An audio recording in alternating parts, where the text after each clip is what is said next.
Namaste and welcome to Indian Diplomacy, a show about India's foreign relations, India's major partnerships with important countries around the world, key themes of Indian foreign policy. This is what we cover in this show so that audiences understand the nuances and the intricacies with which India has approached the world and the benefits, the public goods that India generates through its international involvements. Viewers, this is a special episode on 75 years of Indian foreign policy. August 2022 is a milestone moment when India completes 75 years of its independence. We are calling it Azadi Ka Amrit Mahotsav. And from now until 2047, Prime Minister Narendra Modi has called this the Amrit Kal, the period when India will reach centenary, independent India.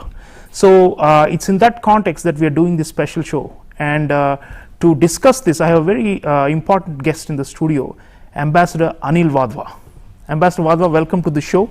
Ambassador Wadhwa has been India's ambassador to Italy, Poland, Oman, Thailand.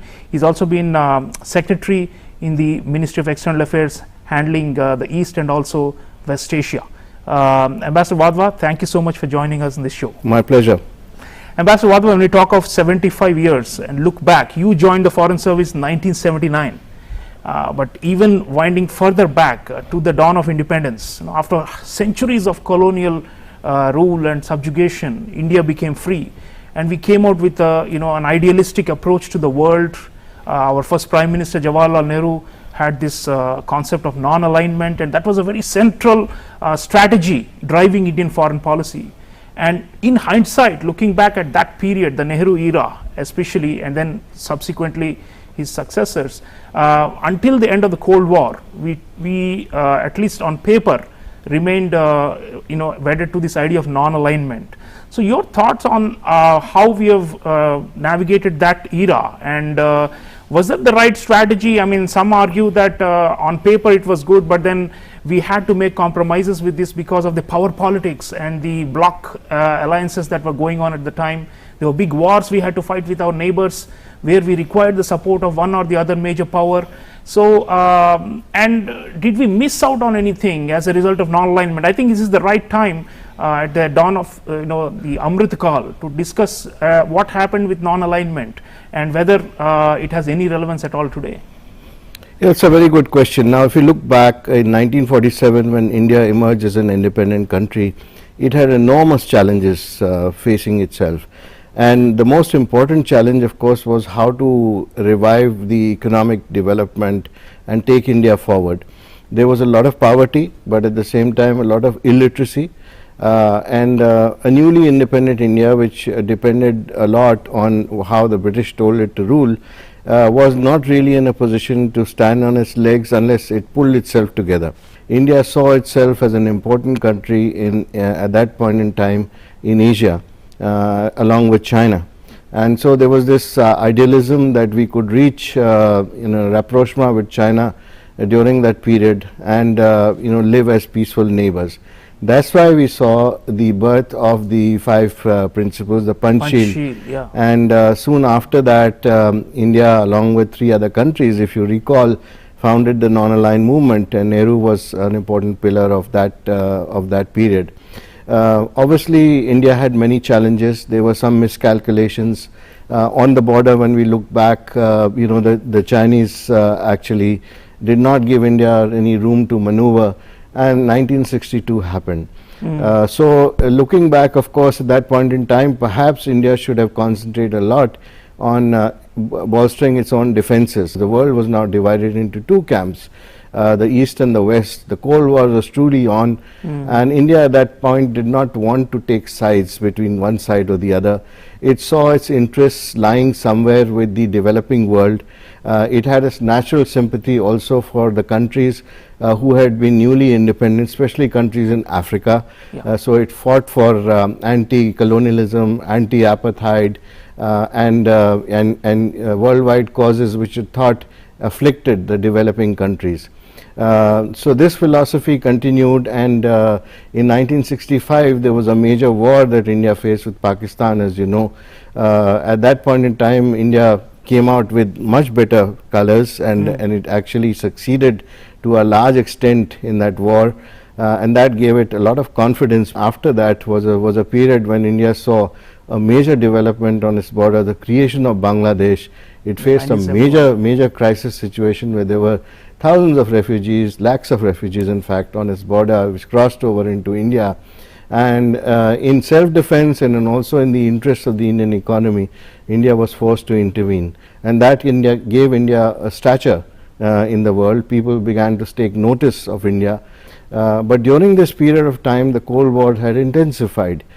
So the movement of non-aligned had become to be aligned, or to be identified, so to speak, with a certain block of countries willy-nilly. And that process continued to develop in the same vein, because we had Afghanistan and Vietnam, both happened in the late 70s, and from that period onwards, whichever side non-aligned countries took, they got identified with one or the other bloc. And India was seen more on the Soviet side at the time. Plus also, if you remember, in 1971, when there was a threat to from the navals from the ocean to the Indian Navy, India signed a treaty of friendship with the Soviet Union at that point in time. It began to depend a lot on military supplies upon the Soviet Union. So even though India was non-aligned, it was invariably seen by the Western camp as being in the Soviet camp. And Ambassador, on this point, power politics invariably always plays significant role in shaping foreign policies of countries, and that era of naivety when we did not invest in the military, which you spoke about, we lost territory at the time. Pakistan occupied Kashmir, almost 70,000 square kilometers. The Aksai Chin for the Chinese, almost 40,000 or more square kilometers. So the blunders that were committed early on, that has come back to haunt us for a long time. We have not been able to restore the full sovereignty of India over those lost territories, and that has been actually a big, like you said, a learning curve. And if you come forward now to more recent times, post-Cold War period, and more recently the Modi era, clearly we have, I think the way we are dealing with our adversarial neighbors, there's a lot more realism, and at the same time the pushback has been strong, and I think our willingness to use force to protect our territorial integrity and to send a message that India is rising power and is willing to take risks, those have really shifted. Because early, the idea was somewhat passive, right? Like we will not take sides. Now it's not about that. Now even our alignments, we are closer to the Western camp in more recent times because of the Chinese threat that we face. So there is a shift away from just being in the middle to actually being robustly standing for national interests, and that I think is a big transformation in Indian foreign policy, especially in the Modi period. If you come to 1991, when the Cold War ended, then of course it was an inevitability that India had to shift its foreign policy stance. It started looking more at self-interest, as you pointed out, and since then the policy of a confident India has evolved, because the Indian economy took off from then onwards, following the reforms that India undertook, and on the back of those reforms the country started developing. So it was a process of consolidation. India was seen as a swing state. We had a very important nuclear agreement with the United States in 2008, 2009, if you remember. And thereafter, when you come to 2014, we've started a new phase in foreign policy, a more assertive India, a very clear-sighted, clear-thinking India, which knows where its priorities lie. Defense, as you rightly said, is now placed at the top. Strategic issues are placed at the top of its foreign policy, and India has started to make sure that it actually looks at issues on the basis of its real interests. Absolutely. So it's not as if India is taking sides. It's actually, as Foreign Minister Jaishankar put it, sitting on its own ground. And he said India is taking a side, and it's taking India's own side. That's exactly. So India looks at issues now in its own interest, and that's what we call strategic autonomy. So we have not actually abandoned our principles, but at the same time we have started looking more at ourselves more confidently, and identifying our interests much more in a much more clear-sighted manner, and the implementation has become sharper and has been brought into focus. Absolutely. Viewers, talking of Indian foreign policy, neighborhood has always played a important, predominant factor. It's been shaping the way India approaches the world, and I want you all to hear very important speech by Prime Minister Narendra Modi to the Parliament of the Maldives from 2019, where he was laying out the principle of neighborhood first, which guides us now. We've had in the past neighborhood policies, but this is a different approach. Listen in, please. अध्यक्ष महोदय, मेरी सरकार का मूल मंत्र सबका साथ, सबका विकास और सबका विश्वास सिर्फ भारत में ही नहीं बल्कि विश्व में और खासकर अपने पड़ोस में मेरी सरकार की विदेश नीति का भी आधार है। नेबरहुड फर्स्ट हमारी प्राथमिकता है। शांत और समृद्ध पड़ोस की नींव भरोसे, सद्भावना और सहयोग पर टिकी होती है और यह भरोसा इस विश्वास से आता है कि हम एक दूसरे की चिंताओं और हितों का ध्यान रखें, जिससे हम दोनों ही और अधिक समृद्ध हो और अधिक सुरक्षित रहें। ऐसा तभी संभव है जब हम अच्छे वक्त में और बुरे में भी आपसी विश्वास को और पुख्ता करें। अध्यक्ष महोदय, हमारा दर्शन और हमारी नीति है वसुधैव कुटुंबकम, यानी सारी दुनिया एक परिवार है। युग पुरुष महात्मा गांधी ने कहा था, there is no limit to extending our service to our neighbours. Bharat ने अपनी उपलब्धियों को हमेशा विश्व के साथ और खासकर पड़ोसियों के साथ साझा किया है। इसलिए भारत की विकास साझेदारी लोगों को सशक्त करने के लिए, उन्हें कमजोर करने के लिए नहीं है और न ही हम पर उनकी निर्भरता बढ़ाने के लिए या भावी पीढ़ियों के कंधों पर कर्ज का असंभव बोझ डालने के लिए। You as the Prime Minister of India talking about India's vision of Vasudhaiva Kutumbakam, the whole world as one family, with special reference to neighbors. Ambassador Wadhwa, this has been a keystone of Indian foreign policy going back in time. And there was an era when people talked about India as a big brother or wanting to control or dominate small countries. There were a lot of anti-India propaganda in our region among some elements.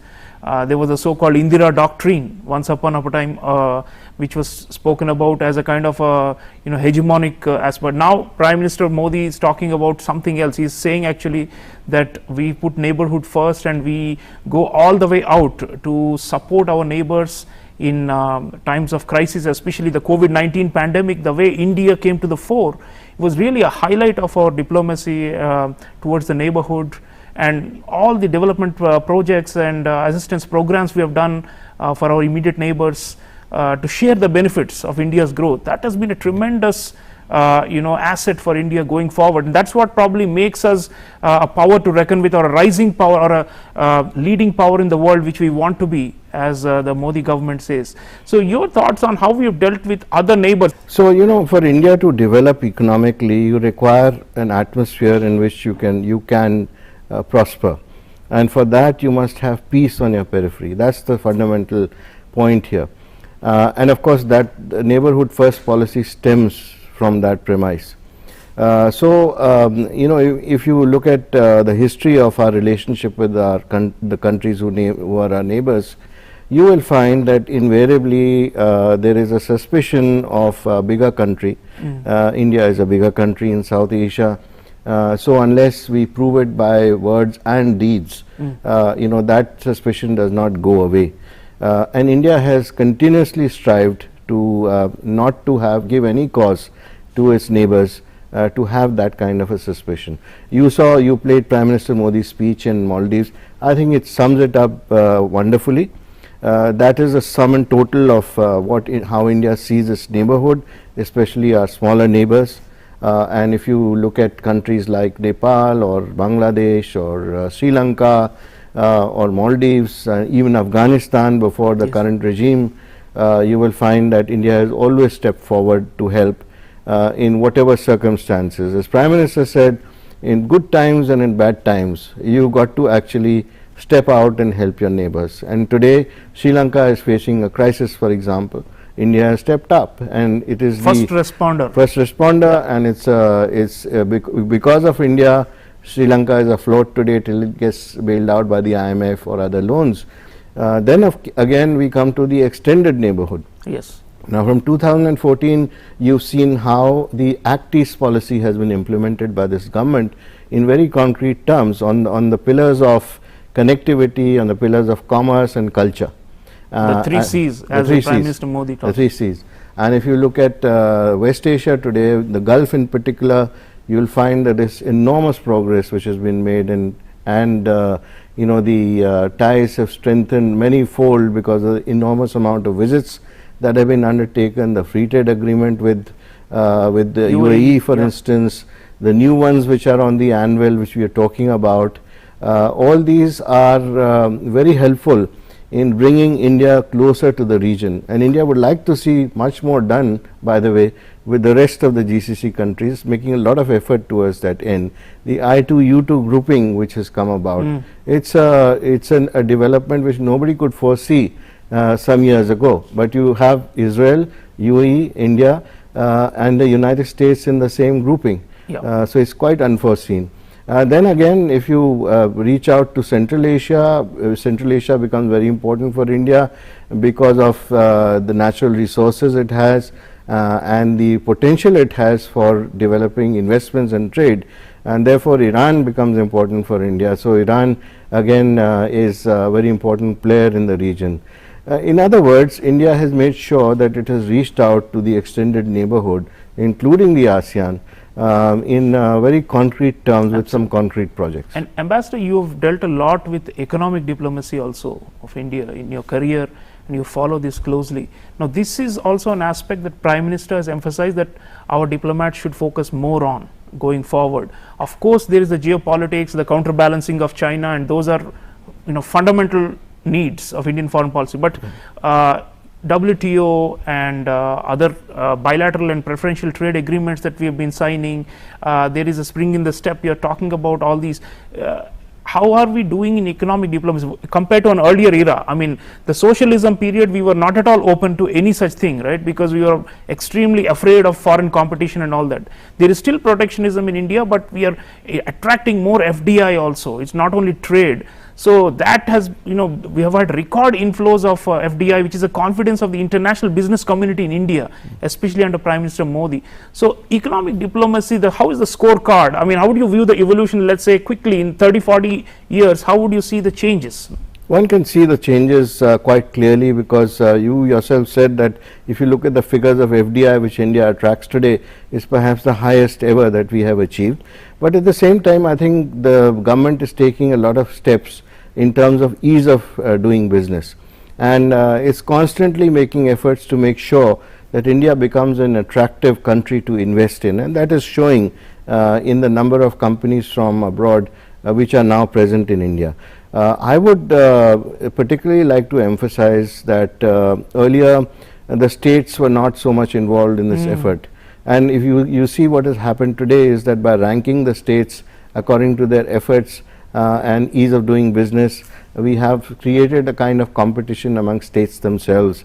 The Invest India, which is a body which is advising companies abroad on how to invest in India, for example, plays the role of a handholder, and it coordinates what the companies have to do, get the approvals, etc. for them. We have decentralized the So we have FDI, actually moved out from the center to the states, involved them in this effort, and the more we do that, the better it is, because a developing India would need a lot of resources. It would require a lot of technology, in fact cutting edge technology, so that it can keep up with the rest of the world. We've entered already a digital age, we've entered an age of technology going forward, so we must make sure that we have the best, and unless we open ourselves to the outside world, this cannot happen. For that to happen, we have to create conditions within India, and again, government is laying a lot of emphasis on connectivity within India, for instance. Infrastructure, reforms, yeah, and you can see the reforms that have taken place in the last few years. Right. Viewers, next 25 years is going to be a critical time for the world. We are entering a period with darkening clouds of war and greater geopolitical contestation, and where India stands is going to matter a lot. The whole world is asking India to take sides, and we are taking sides based on our own core national interests. But I have a special package for you from young scholars of the Indian Association of International Studies, young scholars of international relations, talking about their expectations of how Indian foreign policy should be in the Amrit Kal. Watch. Namaste, I'm Pooja. I'm a PhD scholar at JNU New Delhi. Let me start by wishing my fellow citizens a very happy Independence Day. As announced by the Honorable Prime Minister, India is now entering the auspicious Amrit Kal, where we as a nation will be the best versions of ourselves and lead our great civilization to its rightful place in the Comity of Nations. From a foreign policy perspective, it is essential to push for reforms at the level of international institutions such as the United Nations Security Council, the IMF, the World Bank and the World Trade Organization. For the international rule-based order, underpinned by the values of democracy, human rights and open borders to survive, it is essential that these institutions reflect the reality of global politics, where we are now today decisively in a multipolar world. Reform is quintessential in the face of the threats posed by totalitarianism and alternative models of development. Once again, a very happy Independence Day. Hello everybody, I am Amba Vatil from Symbiosis International University.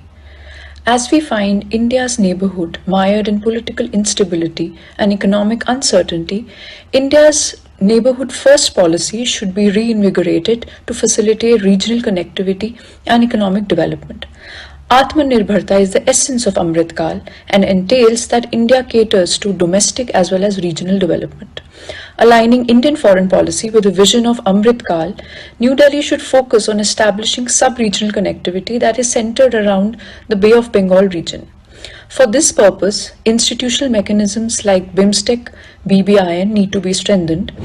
Thus, the geostrategic waters of the Bay of Bengal should be transformed into the pivotal link that connects the Indo with the Pacific. Hello everyone, my name is Urja Tapan and I am currently pursuing PhD in Diplomacy and Disarmament at Jawaharlal Nehru University, New Delhi.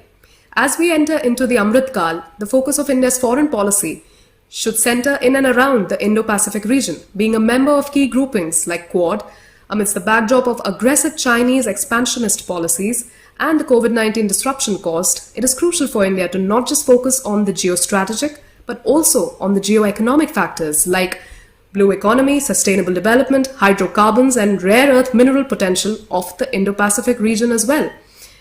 India joined the Supply Chain Resilience Initiative last year, and it became a member of the Indo-Pacific Economic Framework this year. In the next 25 years or so, it becomes crucial for India to showcase itself as a major power in the emerging economic architecture of the region. Thank you. As young Indian scholars talking about our aspirations for the next 25 years until the centenary of India's independence, Ambassador Wadhwa, a couple of things stand out. One is the reform of global institutions, with starting with the UN system and many others, where we have sought to create a greater voice for ourselves and for fellow developing countries. That is an unfinished, big aspiration for India. We want a permanent seat. We've been denied for a long time.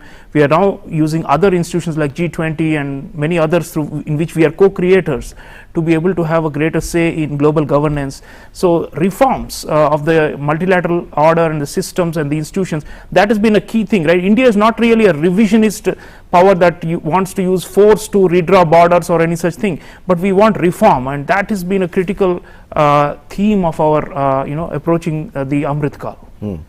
So the key issue here is that that since 1945, when in the United Nations was set up, and then Bretton Woods system came into existence, there's been a sea change in the world order, and there are new countries which have emerged, like India, for instance, and there are others who are permanent members of the Security Council who declined.